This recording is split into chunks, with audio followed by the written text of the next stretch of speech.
Welcome to another episode of Success Through Failure. This is your host, Jim Harshaw Jr., and today we're talking about getting out of that rut. How do you get unstuck? Like a quick and easy way to get you unstuck, get you back on track.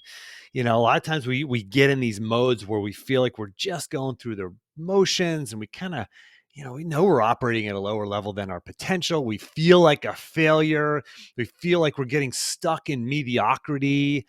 And you're probably listening to this podcast because you don't want to be mediocre, right? You've dealt with failure and you want to use that to propel you to the next level, but you kind of get stuck in your own head. And a lot of times it's just this unconscious thinking of like, well, I failed, so therefore I am a failure, and I'm just gonna have to settle for a little bit less. And that feel of failure, it's a sting, right? And it kind of pushes us back. And like I said, a lot of times it's just unconscious, right? It's how we're wired to, we don't want to go out and feel failure, or and it's just this. It's not even a story we tell ourselves. I know a lot of people say, well, we're telling ourselves these stories, this story about ourselves that we're a failure. It's like, I've never told myself that story, but I think it's more just like this internal gut feeling, this unconscious feeling, but we've got to bring it to the surface, identify it, and use tactics like I'm going to share with you today to break through, to leverage success, leverage that failure for success, to create success through failure. Somebody should start a podcast by that name. So that's what we're going to be talking about today. I'm going to give you my 5 go-to questions. This is a tactical thing. These help me get unstuck.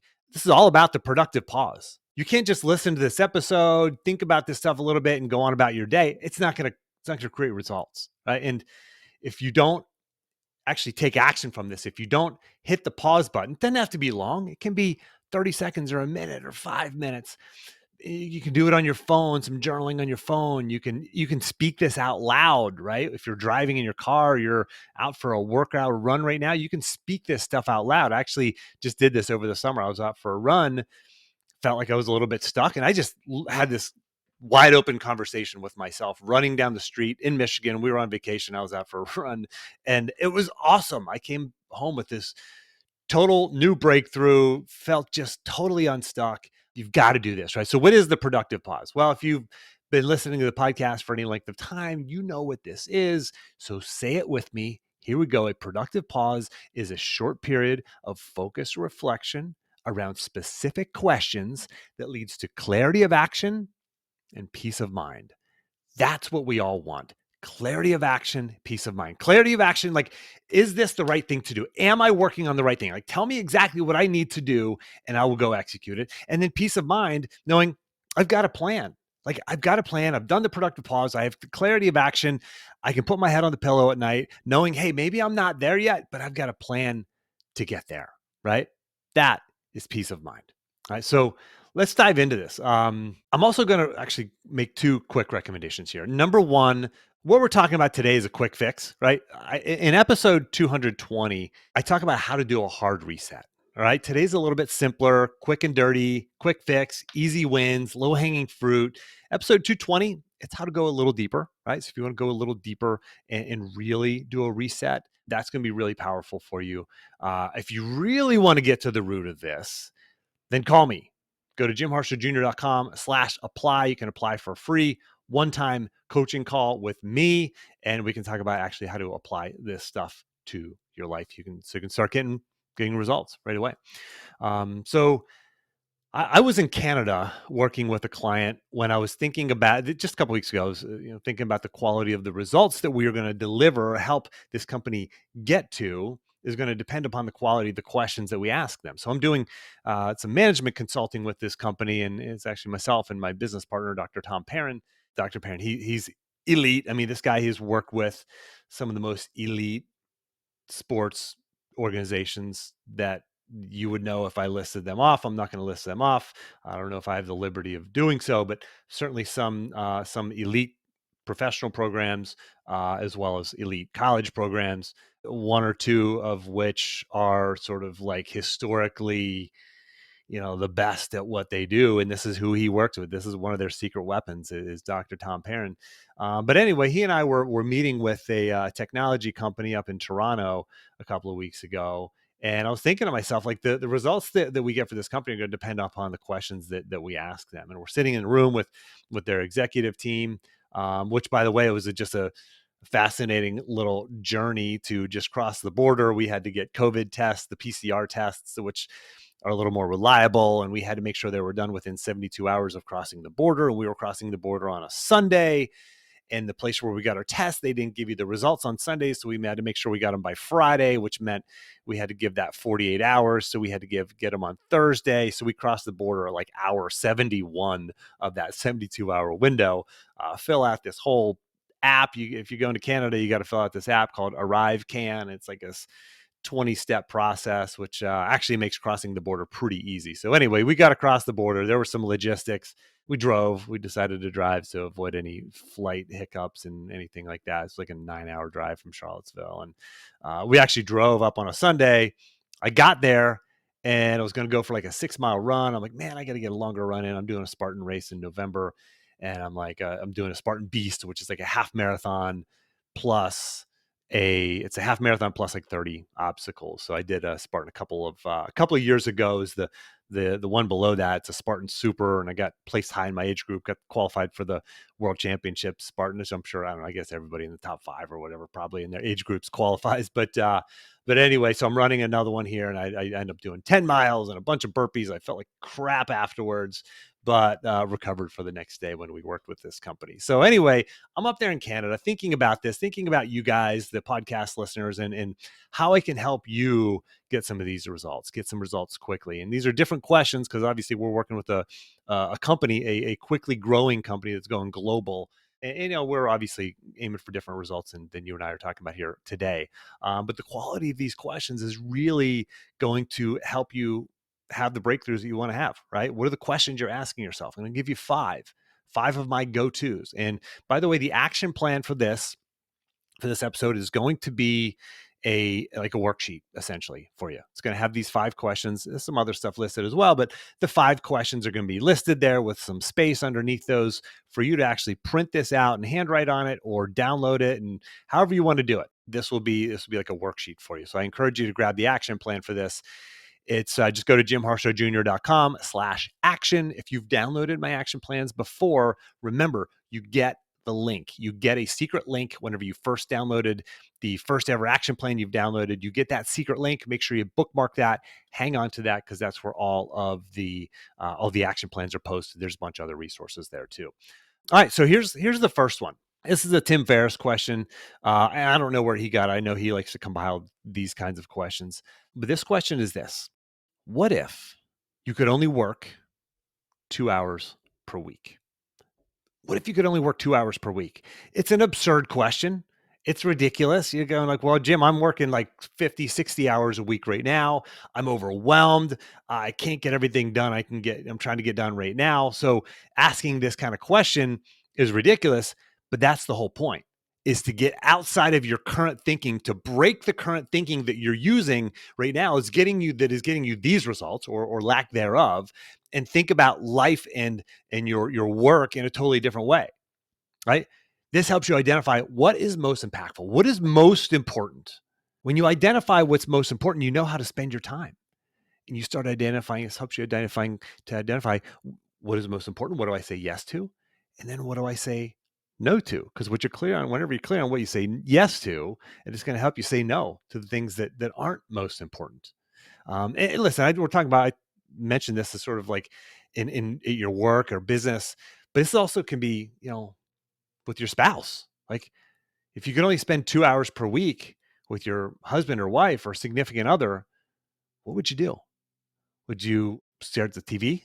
Probably not, right? Is that the most impactful time? No. Like if you could only spend 2 hours a week with your spouse, what would you do? If you could only spend 2 hours a week with your kids, what would you do?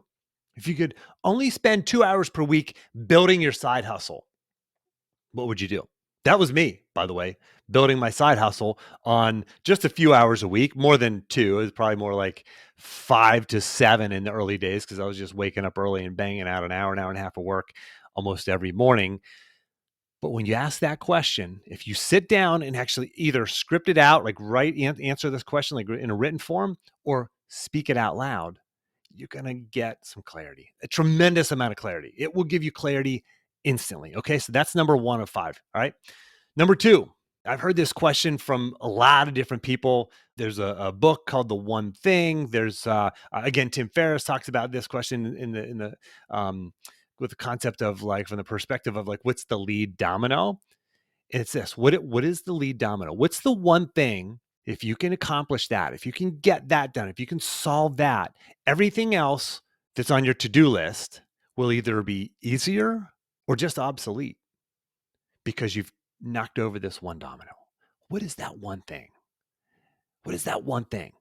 Again, if maybe you're an entrepreneur and you can think of that one thing. Maybe you're just trying to get a promotion, not just, maybe you're trying to get a promotion and you're like, man, if I can do this thing, right? If I can get the MBA, maybe the certification, get that meeting with my boss, make that big sale, whatever it is, like what's the one thing? If you knock that lead domino over, everything else is either easier or obsolete. Right? You can ask this question again with your spouse, with your significant other, with your kids, in your health and fitness, right? If I can just do this, man, if I can just get myself to work out 3 days a week, man, all of these other health issues that are plaguing me, all these confidence issues that are plaguing me, all these psychological things that I'm struggling with right now, those are going to be minimized or go away if I can just get healthy, if I can just start working out on a regular basis, right? Or if I can just start eating better, right? If I can just figure that thing out, well, maybe you go, okay, well, if that's the lead domino, well, I can meal prep, or I can have an order place. I can go online right after I'm done listening to this podcast episode and place an order at Whole Foods and have them deliver it. Boom, problem solved. Right? What's the lead domino? What's the one thing? If you can knock that over, everything else becomes either easier or obsolete. All right. It's the second one. All right. The third one. I've talked about this a couple different ways in the podcast. I talk about this a lot with my clients. How could I grow or improve by 10x? Right? Peter Diamandis, Grant Cardone, you've heard these questions, like these questions posed out there before. Have you actually done the work? Like, how could I grow or improve by 10x? Not 10%, right? Because if you're aiming for 10%, you're probably already aiming for that. You're probably already trying to grow and trying to improve in some area of your life. Maybe it's in revenue in your business or sales or the amount of books that you read or the exercise that you get or the time that you spend with your kids. You're trying to improve that by 10%. Just break the mold and say, screw it, I'm going for 10x. Right? Even if you don't get 10x, just asking that question, you come at the problem from a different perspective, a totally different angle. That's such a powerful question to ask yourself. And it's fun. Like for me, I don't know, like I think you're probably listening to this, so you probably think the same way. You're probably outwired the same way as me. It's like, this is fun, man. I ask these questions when I journal on this stuff and talk out loud about this stuff. Like, man, it's like so fun. It's so fun for me because I have these breakthroughs and these epiphanies that just bring me up a new level every time I do this. All right. So how can I improve by 10x? All right. All right. Number 3, think about this one before I kind of tell you this question. You ever get like a hole in the drywall in your house, right? You're like moving a piece of furniture in, boom, you get a big ding in the hole in the drywall, and there's a hole there, and you're like, I got to get that fixed. And then a week goes by, and you're like, oh man, that thing, I got to get that fixed, and a month goes by, and you hardly see it, but you're like every once in a while, like, oh man, I got to get that fixed. And then 6 months later, it just blends in. You're not even paying attention, right? It's just like it blends in unconsciously. It's there. There's this problem there, and you don't even really notice it anymore. And shoot, a year later, 2 years later, it's like you don't even care. It's like it belongs there as far as if somebody fixes it. You'd be like, what happened? I don't know. It doesn't look right in here, right? So these things can plague us that we don't even realize. They just become part of our unconscious environment. So here's the question: what's holding me back? What's holding me back? A lot of times it's this thing where if you just ask the question, you go, look, there's the freaking hole in the wall. That's what's holding me back, right? There's the thing. There's the proverbial hole in my wall in my routines, in my business, in my relationships. What's holding me back? When you ask that simple question, You bring this unconscious thing that is blending into your world to the surface level. Now you can actually attack it as opposed to just letting it kind of bubble and marinate under the surface and continue to hold you back. Like say it out loud. Write it on a freaking piece of paper. What's holding me back? I mean, say it. Is it you, by the way? Probably. The answer for me, whenever I ask is it's always me at some level. Then I got to go, okay, so how do I solve that? What's the skill set I need to develop? What's the habit I need to develop? What are the things I need to do? Who are the people that I need to talk to stop holding myself back? Right? What's holding me back? Okay. Verbalize that. Get that out into the world. Write it down. Okay. Hit pause right now and speak it out loud. Hit pause right now. What's holding me back? Answer it. Go ahead. I'll wait. Did you do it yet? Hit pause. Ask that question out loud. What's holding me back? And answer it. All right. The last one, at the beginning of the pandemic, I'm in the business where I'm a speaker, coach, and management consultant working with companies and whatnot. And all of my in-person work went away like overnight, literally overnight. All ton of revenue, it disappeared on me, and started getting really scared. I'll be honest about it. Like, holy criminy! Like, is this what I have to face? Is this what I have to deal with? Do I have to figure out how to get a job in a economy where we appeared at that point, the sky was falling. We know now that the sky isn't totally falling, right? We can manage this, hopefully get completely through this sooner rather than later. But man, I was scared. Had a couple of coaching clients almost come on board. They're like, yeah, well, might lose our job in a week. We're out. And I'm like, man, is this what I going to expect for the next foreseeable future, right? For the unknown future. And then I asked myself this question I'm going to pose to you right now. In this fear, in this scary thing that's happening, in this, if you want to call it failure or adversity, right? Whatever it is for you, in your failure, in your adversity, where's the opportunity? What if? And you have to suspend your belief on this one, just like the 10X question, just like the what if I could only work 2 hours per week? Just like those two questions, you have to suspend your belief of reality, let it go for just a moment to entertain this question. Where's the opportunity here? What if this is the greatest opportunity that ever happened to me? Where's it at? What would it look like? It is fascinating, the opportunities that this question will uncover. It doesn't work actually at all, though, if you don't do something about it. If you don't download the action plan or speak this out loud or go open your journal, open a note on your phone, open an email on your phone and send it to yourself, answer this question. Where's the opportunity in this failure, in this adversity, in this fear that I'm experiencing right now? This struggle where, I don't have enough bandwidth to build my side hustle and work and have kids at the same time and have a healthy marriage and stay fit. Where's the opportunity here? Where's the opportunity in that last sales call you made where you got hung up on? Did you learn something from it? Can you become more resilient because of it? Where's the opportunity in the last argument that you had with your spouse or your significant other? Where's the opportunity in the mess up that you just made when talking to your kid, losing your patience with your kids? Like, this is success through failure. Where's the opportunity in that adversity? Where's that opportunity in the failure? It's there if you do the work to uncover it. This is not mediocre level of thinking that we're talking about here. This is next level thinking that will help you break out of the status quo, get unstuck, amplify your results. And guess what? This amplifies the results today. I mean, this is stuff that man, you do this, it gives you clarity of action, it gives you peace of mind. You'll probably have action items. What's the phone call I need to make, the email I need to send, the article I need to download, the next podcast I need to listen to. Maybe it's number 220. Maybe the action item is scheduling a call with me, whatever it is.